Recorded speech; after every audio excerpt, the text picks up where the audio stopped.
He is the better goalkeeper in the team.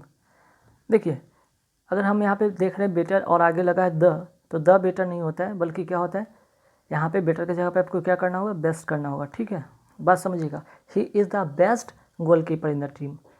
अगर हम बात करते हैं बेटर का, तो बेटर क्या है भाई, कंपैरेटिव डिग्री में इसका यूज़ होता है। ठीक है, बेटर जो होता है कंपैरिजन के सेंस में होता है। ठीक, मीन्स कि कंपैरिजन के सेंस में होता है, दो लोगों के बीच में अगर कंपैरिजन हो तो।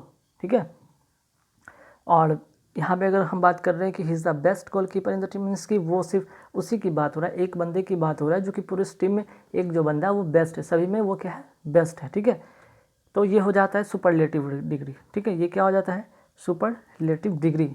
ध्यान रखिएगा, जब भी अगर द लगा रहे हैं तो उसके बाद हम क्या लगाएंगे, सुपरलेटिव डिग्री। अदरवाइज अगर यहाँ पे अगर कंपैरिजन होता है तब हम लोग बेटर का यूज़ कर सकते थे। ठीक है, चलिए नेक्स्ट क्वेश्चन में क्या ऐसा एरर हो सकता है। तो देखिए एरर बहुत सारे कंडीशन में हो सकता है, आपको या तो पार्ट ऑफ स्पेस से हो सकता है या फ्रिज से भी रिलेटेड बहुत सारे एरर होते हैं एग्जाम में। तो सेकंड क्वेश्चन में कुछ इसी तरह का एरर देखने को बनेगा, देखते हैं। We went to the station to see off a friend who was living from Mumbai.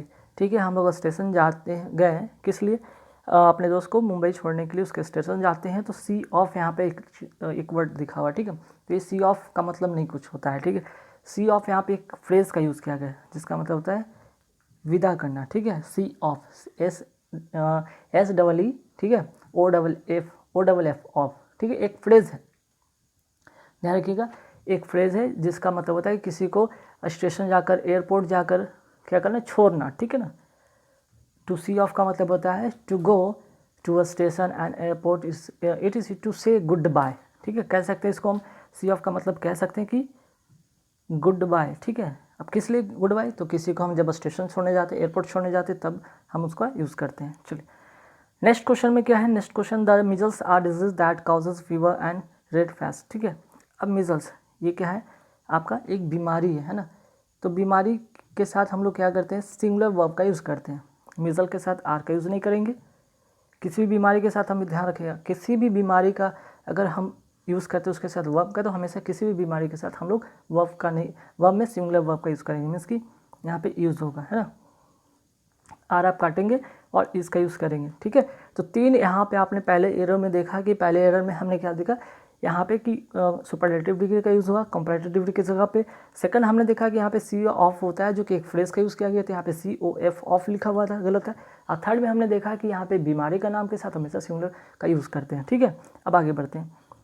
Next क्या, providing that the weather is good we shall go out shortly after lunch. ठीक है भाई, वेदर अच्छा होता है तो हम लोग जल्दी ही क्या करेंगे, आफ्टर लंच के बाद हम लोग बाहर जाएंगे लंच करने के लिए, है ना।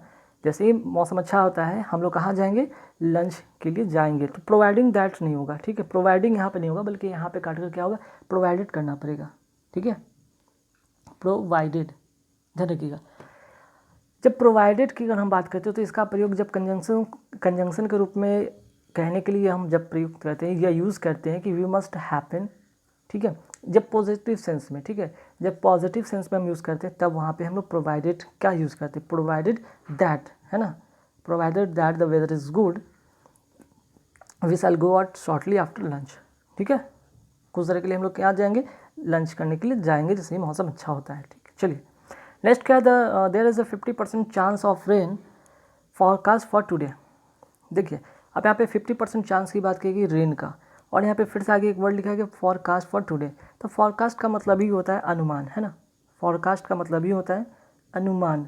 तो जब अनुमान यहाँ पे लिखा हुआ है तो चांस ऑफ के बात नहीं करेंगे। ठीक है, ये सुपरफ्लुअस हो जाएगा, ये फ्लुअस हो जाएगा, इसलिए इसको हम यहाँ पे हटाएंगे। There is a 50% rain forecast for today. ठीक है, नेक्स्ट क्वेश्चन पे आते हैं। The principal export from Brazil is coffee. तो जो प्रिंसिपल एक्सपोर्ट है वो क्या है, ब्राज़ील का जो प्रिंसिपल एक्सपोर्ट क्या है वो है कॉफ़ी। तो प्रिंसिपल का मतलब यहाँ पे ध्यान रखिएगा, दोनों का देखिए अगर प्रोनाउंसिएशन की बात करते हैं प्रिंसिपल का, तो दोनों का उच्चारण एक जैसा होता है। प्रिंसिपल की बात करें या फिर हम प्रिंसिपल, ठीक है, प्रिंसिपल की बात करें, दोनों का मतलब अलग होता है, उच्चारण हालांकि एक होता है। प्रिंसिपल का मतलब होता है सिद्धांत, और इस प्रिंसिपल AL लगा हुआ है, इसका मतलब होता है क्या, प्रधान या प्रमुख। ठीक है, तो ध्यान रखिएगा LE जो रहता है उसका मतलब होता है सिद्धांत, AL रहता है वो प्रधान।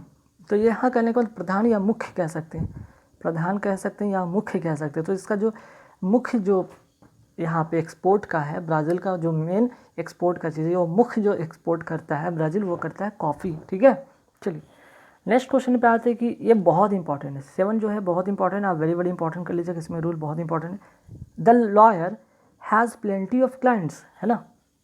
तो देखिए प्लेंटी की जगह पे हमें क्या लिखना होगा, इसको आप हटाएं यहाँ से, ठीक है। यहाँ पे क्या लिखना होगा, लॉट ऑफ। अब आप सोचिएगा ऐसा मैंने क्यों कहा, क्योंकि ध्यान रखिएगा प्लेंटी ऑफ के बाद नोट कर लीजिए, ठीक है, बहुत इंपॉर्टेंट रूल है। प्लेंटी के बाद की अगर हम बात करें इसके बाद, ठीक है, प्लेंटी के बाद जो होता है अनकाउंटेबल नाउन होना चाहिए, अनकाउंटेबल क्या होना चाहिए, नाउन होना चाहिए, ठीक है। जो कि यहाँ ये तो क्लाइंट्स क्या है, काउंटेबल नाउन है, तो इसके अकॉर्डिंग यहाँ पे प्लेंटी की जगह पे आप लॉट ऑफ करेंगे, ठीक है। चलिए बात समझ में आया। अब आते हैं नेक्स्ट क्वेश्चन पे। The father as well as the sons were present at the executive committee meeting of the company, ठीक। अब आपने बहुत बार इसका रूल आपने सब्जेक्ट वर्ब एग्रीमेंट में मैंने पढ़ाया भी है, और उसी का यहाँ पे एक रूल भी है। सब्जेक्ट वर्ब एग्रीमेंट का रूल क्या कहता है कि जब एज वेल एज के साथ, ठीक है, एज वेल एज के साथ जब सेंटेंस कनेक्ट हो, ठीक है, तो जो आपका वर्ब होता है ना किसके अकॉर्डिंग होता है, अब बताइए, इसके अकॉर्डिंग होगा या फिर इसके अकॉर्डिंग होगा। तो आप सन्स के अकॉर्डिंग नहीं करेंगे बल्कि द फादर के अकॉर्डिंग होगा। तो यहाँ पे वर्ब के जहाँ पे वॉज होगा, ठीक है, करेक्ट। अगर आप लोग देखेंगे कि अरे यहाँ तो द सन्स है, सन्स यहाँ पे प्लूरल है, तो ठीक है सही है, नहीं गलत है, ठीक है। एज वेल एज जब भी कनेक्ट रहेगा हम पहले वाले सब्जेक्ट के अनुसार ही हम वर्ब का यूज़ करेंगे, ठीक है। तो आपने यहाँ पे फिर से रूल सीखा। चलिए अब आते हैं यहाँ पे फीलर का है, जो इंपॉर्टेंट फीलर उसके वो यहाँ पे मैं लिया हूँ। He finally got the dash drive the heavy vehicle, ठीक है। अब यहाँ पे देखिए 4 ऑप्शन आपको दिखेंगे, लेकिन कई बार ऐसे आपको कन्फ्यूजन खड़ा होगा कि आप सोचेंगे कि हम क्या यहाँ पे फिल करें, ठीक है। तो देखिए आपको पता है कि यहाँ पे he finally got the drive heavy vehicle, heavy vehicle के लिए क्या मिलता है, फाइनली उसे क्या मिला, हैवी व्हीकल को लिए चलाने के लिए उसको क्या मिलता है, वो भी आप व्हीकल चलाते हैं, चाहे वो बाइक हो चाहे वो कार हो, क्या मिलता है आपको, लाइसेंस मिलता है, ऑब्वियसली बात है, ठीक है। तो ड्राइव व्हीकल से तो पता चल गया हमें लाइसेंस मिलेगा, ठीक है, ये दोनों तो नहीं। अब लाइसेंस और लाइसेंस में क्या पंगा है भाई, ये पंगा ये है नाउन का और ये वर्ब का पंगा है, ध्यान रखिएगा। अगर लास्ट की अगर हम SE की बात करते हैं, SE जो है ये क्या है, वर्ब है, और CE क्या है आपका यहाँ पे, नाउन है, ठीक है। CE वाला जो लाइसेंस है ये क्या है, नाउन है। तो भाई कौन सा यहाँ पे फिल करेंगे, तो देखिए गॉट द के बाद जो आएगा वहाँ पे नाउन आएगा, ठीक है, यहाँ पे नाउन वाला आएगा, मीन्स कि आपका ये लाइसेंस होगा। She finally got the word the के बाद यहाँ पे नाउन आएगा, मीन्स कि लाइसेंस आएगा, वर्ब वाला लाइसेंस नहीं आएगा। He finally got the licence to drive the heavy vehicle, ठीक है। चलिए नेक्स्ट क्वेश्चन है कि there is nobody dash home, at होगा, इन होगा, ऑन होगा, इनसाइड होगा, ठीक है। अब इसमें कौन सा फिल करेंगे, ठीक। तो there is nobody at home, ठीक है, इसका जो प्रीपोजिशन करेक्ट होगा वो होगा एट होम, है ना। चलिए नेक्स्ट क्वेश्चन पे आते हैं कि I don't agree dash you, इसका करेक्ट प्रीपोजिशन होगा, अग्री के साथ हम क्या यूज़ करते हैं, विद का यूज़ करते हैं, ठीक है। तो करेक्ट आंसर हो जाएगा B number option, I don't agree with you. Next question पे आते हैं कि he switch the lights off या on and we could see much better. अब बहुत सारा हर बार में क्या करेंगे, सेंटेंस को पढ़ते यहाँ पे पढ़े, ही स्विच द लाइट ऑफ बोलना बहुत अच्छा लगता है ना किसी को भी, आप फट से ऑफ करते हैं और आगे बढ़ जाते हैं, और यहाँ पे हो जाता है गलत। ध्यान रखिए, हालांकि ठीक है स्विच ऑफ भी सही होता है, स्विच ऑन भी सही होता है। स्विच ऑफ मतलब कि लाइट को बुझाना, और ऑन का मतलब लाइट को ऑन करना। लेकिन सेंटेंस में आगे करेंगे we could see much better, we could see कब देखेंगे, जब देखेंगे जब आपका लाइट ऑन होगा तभी तो देखेंगे ना। करेक्ट आंसर होगा बी, ध्यान रखिएगा, ठीक है। चलिए नेक्स्ट क्वेश्चन है यहाँ पे प्रीपोजिशन से रिलेटेड कि though she is very much interested dash singing, she is not good dash it, ठीक है। तो इंटरेस्टेड के साथ जो प्रीपोजिशन होता है इन होता है, और गुड के साथ एट होता है, ठीक है। तो आंसर हो जाएगा ए नंबर, इसका करेक्ट आंसर हो जाएगा, क्लियर। चलिए all the furniture dash destroyed in the fire, जब भी ऑल दिखे, ठीक है, जब भी ऑल दिखे उसके साथ जो वर्ब होगा वो क्या होगा, प्लूरल होगा, मीन्स कि यहाँ पे आर होगा, क्लियर, आर होगा। All the furniture are destroyed in the fire.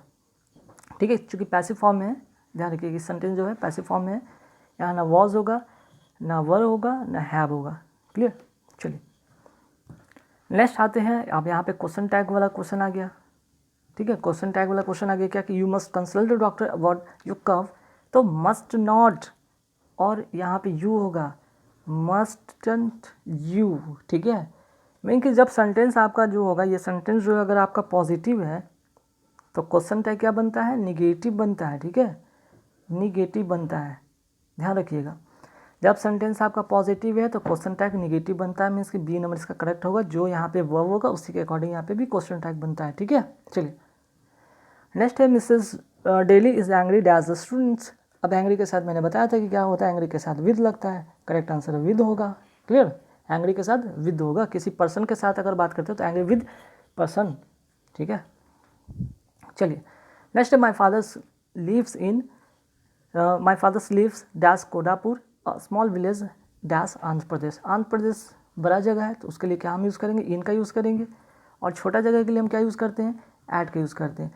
Means कि एक बड़ा सा शहर है आंध्र प्रदेश, उसके अंदर एक छोटा सा क्या गांव है, कोंडापुर। ठीक है, तो बड़ा के लिए हम पहले क्या बताया कि यहाँ पे इन होगा। ठीक है, यहाँ पे इसके लिए इन यूज़ करेंगे और इसके लिए ऐट का यूज़ करेंगे। ठीक है, चलिए नेक्स्ट क्वेश्चन पे आते हैं। यहाँ पे आप देख लीजिए एंटो साइनो का क्वेश्चन मिलेगा, जैसे कि बेस्ट एक्सप्रेस मीन्स कि इसका जो साइनो है वो क्या होगा, इमेंसिपेट। इमेंसिपेट का मतलब होता है स्वतंत्र। ठीक है, स्वतंत्र। ठीक, अब इसका जो करेक्ट होगा एमिट, ओल्ड, वर्न आउट या लिबरेट। जिसका जो करेक्ट आंसर होगा वो होगा लिबरेट होगा, ध्यान रखिएगा। ठीक है, इसका जो करेक्ट आंसर होगा वो होगा लिबरेट। स्वतंत्र का मतलब यहाँ पे to free somebody specially from legal. ठीक है, तो देखिए यहाँ पे इमेंसिपेट का मतलब बताए थे फ्रीडम, कह सकते हैं फ्रीडम किस सेंस में, तो आप बता रहे यहाँ पे लिख लीजिएगा टू फ्री। ठीक है, टू फ्री समबडी। ठीक है, to free somebody, to free somebody किससे भाई, स्पेशली फ्रॉम लीगल। ठीक है, फ्रॉम लीगल, लीगल या पॉलिटिकल, लीगल पॉलिटिकल या सोशल रेस्ट्रिक्शन। ठीक है, सोशल रेस्ट्रिक्शन। तो इसका जो करेक्ट आंसर होगा वो होगा लिबरेट। चलिए नेक्स्ट क्वेश्चन है इंसिस्टेंस। इंसिस्टेंस का मतलब होता है क्या, आग्रह करना। ठीक है, आग्रह करना। तो इसका जो करेक्ट आंसर होगा इंसिस्ट का मतलब इंसिस्ट करना, अर्गिंग करना। ठीक है, आग्रह करना। नेक्स्ट है क्वियर। क्वियर का मतलब क्या होता है, क्वियर का मतलब होता है अनोखा। ठीक है, अनोखा या अजीब, अनोखा या अजीब जिसको कहते हैं। तो इसका मतलब जो होगा, इसका साइनो होगा वो होगा स्ट्रेंज। स्ट्रेंज का मतलब भी अनोखा या अजीब होता है। ठीक है, चलिए नेक्स्ट क्वेश्चन पे आते हैं। यहाँ पे अब आते हैं अपोजिट की बात हो रही है। ठीक है, अपोजिट जैसे एक्स्ट्रा वैगन। एक्स्ट्रा वैगन मतलब फिजूल खर्च करने वाले लोगों को कहते हैं एक्स्ट्रा वैगन, फिजूल खर्च, फिजूल खर्च। तो फिजूल खर्च का अपोजिट होगा बचाने वाला, है ना। अगर कोई लोग फिजूल खर्च करता है तो उसका जो होता है अपोजिट जो क्या होता है भाई, आप क्या करें, उसको बचाएंगे, है ना। तो उसको अगर जो फिजूल खर्च करता है और जो बचाता है तो उसका अपोजिट जो होगा वो मेजरली हो जाएगा। मेजरली मतलब कंजूस। ठीक है, कंजूस या कंजूसी से। चलिए नेक्स्ट आते हैं सेन। सेन का मतलब होता है क्या भाई, सेन का मतलब होता है समझदार, समझदार। तो इसका अपोजिट क्या होगा, मैड। मैड का मतलब होता है पागल। ठीक है, नेक्स्ट होता है वैलिडेट। वैलिडेट का मतलब क्या होता है, ठीक है, वैलिडेट का मतलब होता है मान्यता। ठीक है, मान्यता देना, मान्यता देना या फिर मान्यता प्राप्त जिसको कहते हैं। तो इसका अपोजिट जो होगा वो होता है निगेट करना। निगेट का मतलब क्या होता है, अस्वीकार कर देना। ठीक है, अस्वीकार कर देना। ठीक, एक तरफ आपको मान्यता मिलता है, दूसरा तरफ आपका निगेट हो रहा है, मीन्स अस्वीकार हो रहा है। अब आते हैं नेक्स्ट क्वेश्चन पे। नेक्स्ट क्वेश्चन क्या है यहाँ पे, इडियम फ्रेज। ठीक है, बहुत इंपॉर्टेंट है इडियम फ्रेज, बहुत इंपॉर्टेंट है। जैसे कि क्वेश्चन नंबर 25 में आते हैं कि a good teacher should have the gift of the गैब। अब गुड टीचर का क्या हो सकता है, गुड टीचर का जो लक्षण हो सकता है वो टैलेंट फॉर एक्टिंग। एक्टिंग तो करते नहीं टीचर। अब प्रेजेंट पर्सनालिटी, भाई टीचर की पर्सनालिटी हो या ना हो, उनको नॉलेज इंपॉर्टेंट रखता है ना, उनको उनके अंदर क्या नॉलेज है वो स्टूडेंट को देंगे वो इंपॉर्टेंट रखता है, उनकी पर्सनालिटीज नहीं, ठीक है। या फिर इंटरेस्ट इन डिसिप्लिन, डिसिप्लिन सिखाने में इंटरेस्ट रखेंगे तो वही पढ़ाएंगे कम। तो अ टैलेंट ऑफ स्पीकिंग, ठीक है, उनको स्पीकिंग करने का मतलब कि पढ़ाने में उनकी क्या होती है, बहुत ही उनमें टैलेंट होती है पढ़ाने का। अगर वो पढ़ाते बोल बोल के वो पढ़ाते उनकी वो क्या है, gift of the gap means के टैलेंट है उनकी, ठीक है। चलिए नेक्स्ट क्वेश्चन पे आते हैं कि it was a red letter day for him because he was elected president. अब कोई प्रेसिडेंट के रूप में चुना गया है तो वो दिन उसका क्या होता है, रेड लेटर डे होता है, मीन्स कि वो एक मेमोरेबल डे होता है, यादगार वाला दिन होता है ना। क्लियर। चलिए नेक्स्ट क्वेश्चन पे आते हैं कि she brought up the orphan as her own child.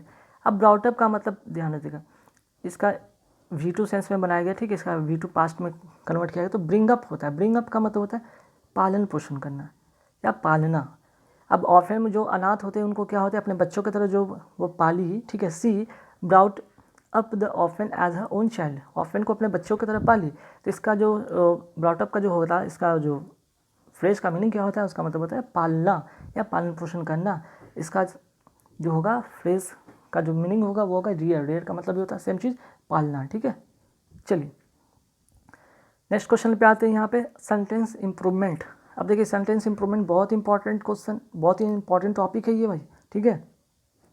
ये आपको बहुत सारे रूल सिखाते हैं, जैसे it is danger to cross the road unmindfully, ठीक है।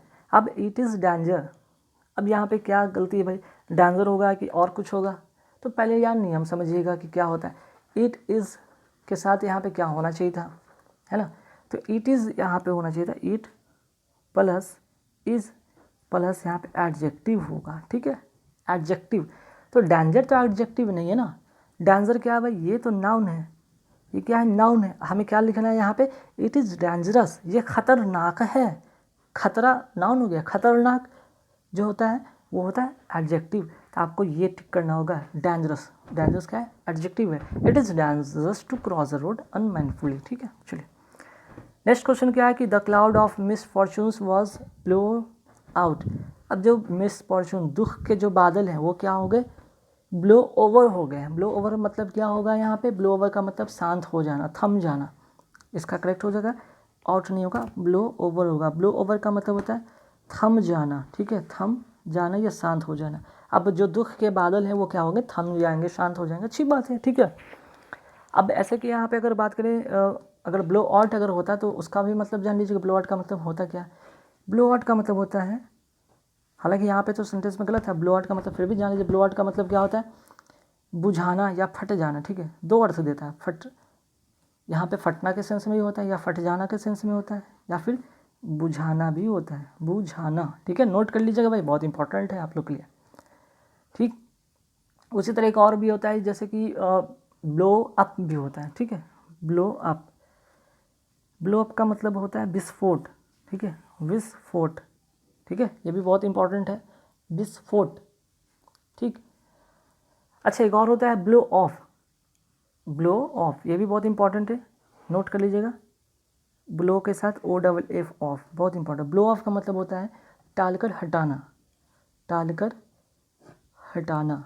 अब आपका दोस्त आपसे बाइक मांग रहा है, आप उसको क्या करें, बहाना करके टाल करके हटा दिए, है ना। चलिए next question, the picture needs to enlarge to bring out the details clearly.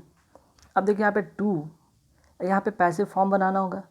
Passive form बनाने के लिए क्या करना होगा, हमें टू के साथ बी के साथ वर्ब का थर्ड फॉर्म लाना होगा।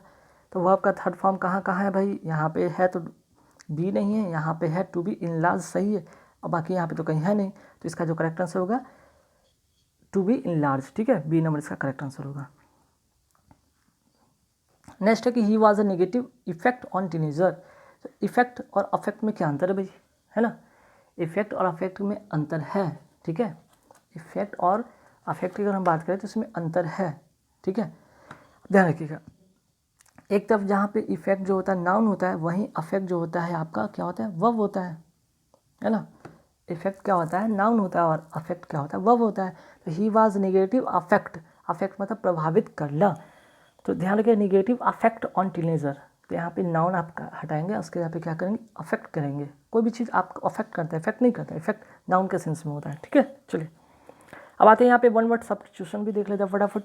जैसे देखते हैं कि to get of obtain something means कि समथिंग किसी चीज़ को प्राप्त करने को कहते हैं अटेन करना। अटेन करना मतलब ये होता है प्राप्त करना, ठीक है। नेक्स्ट है कि हैंड रिटन बुक, ठीक है। यहाँ पे जो है 33 में क्या है, hand written book. Hand written book को क्या कहते हैं, ए मैन्युस्क्रिप्ट, ठीक है। वेरी वेरी इंपॉर्टेंट है, कई बार एग्जाम में आता है, रटना पड़ेगा आपको, ठीक है। वन वर्ड सब्स्टिट्यूशन आपको रटना पड़ेगा। और कन्वर्सेशन बिटवीन टू पर्सन के बीच का जो कन्वर्सेशन होता है उसे हम क्या कहते हैं, ठीक है, तो इसको कहते हैं डायलॉग। नेक्स्ट है तो शाई एंड ईजिली एम्बैरेस्ड। एक तो शाई है और इजिली एम्बैरेस्ड हो जाता है उसको क्या कहते हैं, बैशफुल, ठीक है। तो गाइस